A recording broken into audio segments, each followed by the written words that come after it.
I want you to do something right now.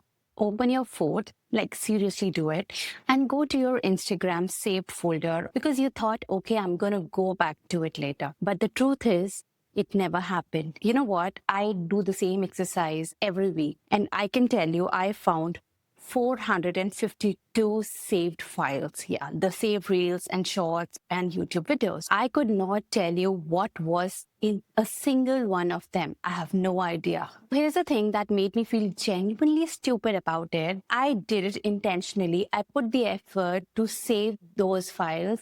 I was enthusiastic about saving them.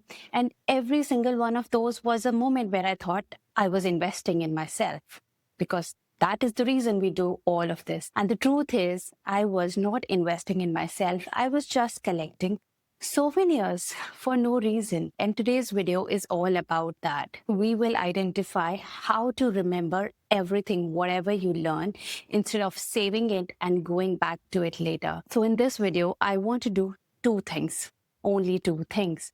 First, I'll show you exactly why this happens. And it is not because you have a bad memory.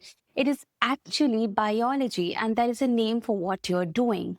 And then I'll walk you through the 3-step system that I did the digging. I actually found it so useful, and I cannot wait to share with you. You don't need any kind of app. You don't need, automations. And of course, you don't need a second brain to keep a memory. So yes, stay with me as we unfold how to do it. By the end of this video, you will have something you can start today in about 90 seconds. Hi, I'm Pooja. I make videos on lessons, and honestly, I try to experiment with a lot of systems. I try to come back here and share it with you guys. If you like these kind of videos, please consider subscribing. So yes, let's go. There are two things that is working against you. The first thing is your brain. It cannot tell saving from learning. It cannot identify that. And there is a term for this. It is called the collector's fallacy. The idea is that the moment you hit save, your brain gives you a little hit of dopamine, and it registers almost identically to actually having learned the thing. You have saved the link, so you feel like you've absorbed the idea. But the truth is, you have not. You have just moved a file. You have just collected that thing. You have not gone through it. And this is why your saved folder keeps growing while your actual life stays exactly the same. For instance, if you hold a lot of books, you are just decorating it in the bookshelf, and your knowledge is there. It is not here. Saving feels like progress, so we never notice you're not making any. The feeling of saving something, that we take it as a self-development resource or anything that can help you in your career or in your life, it feels like progress, but you don't just look back to it, so no progress has been done. And the second thing is your brain is designed to delete. It is very important. Just understand. A German psychologist did this brutal experiment on himself. He memorized long lists of nonsense syllables and then tracked how quickly he forgot them. What came out of it is now called the forgetting curve. Most of what you learn drops away within the first day, and the decline is steepest right at the start. But I find it extremely comforting. If I kept everything, every number plate on the highway, every sound, every reel on Instagram, every email subject line, I would lose my mind, and so will you. Deleting is the default setting. When you read a brilliant article while standing in line for coffee, your brain, your mind basically goes like, okay, right, we are using this to survive the next 10 minutes. So just dump it. Unless you show your mind the information is useful, it goes in the trash. And the dopamine you felt when you saved it, that was nothing but a false alarm. But now you will differ here and you'll say, okay, but I read or I watch everything with a lot of focus and I actually remember. So let me tell you why I don't think it is true. Suppose your sink is leaking and you want to learn how to fix a leaky sink. You watch a 10-minute video, and now you know that, okay, I got it, I can do it. So when 3 months later, your sink actually leaks again, you get under there, look at the pipes, and your mind is completely blank. Like which wall, how to fix it, your mind is completely boggles. So this is the gap between watching and doing, and there's a name for it, the illusion of competence. Because when you watch someone doing something, it makes the task look effortless. You watch a podcast while doing something, while walking, while strolling, while in the kitchen. And you feel okay, you nod along and you say, I got it. That is so easy. But that is sheer entertainment. You have not learned anything, which is fine because it is not learning. You have not learned. So the rule I have landed on, if you're not struggling to apply it, you're not learning it.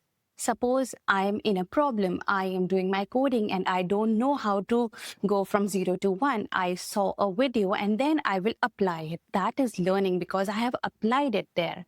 Anything without application is basically going to fade away in some time. How do we fix this without turning our lives into homework and constant learning? Every time I've tried to build anything or create an article, the more the things are complicated, the more there is urge to discard it soon. Because we as humans, we don't like things being complicated. And if it is more complicated, the faster it dies. So here are the 3 steps. Each one works by adding a small amount of friction in exactly the right place. First is the capture filter.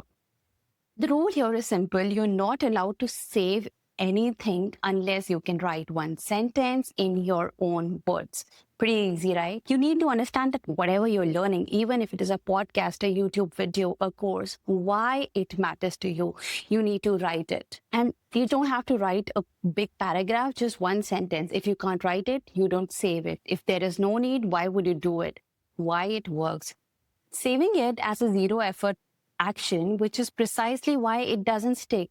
So why we do it? Because the sentence forces you to actually process the idea for about 8 seconds in your head, which is roughly 8 seconds more than you were giving it before. But if you're learning something and you have no idea where you're going to implement it and why in the first place you're learning, if you cannot write one sentence, there is no need to learn it.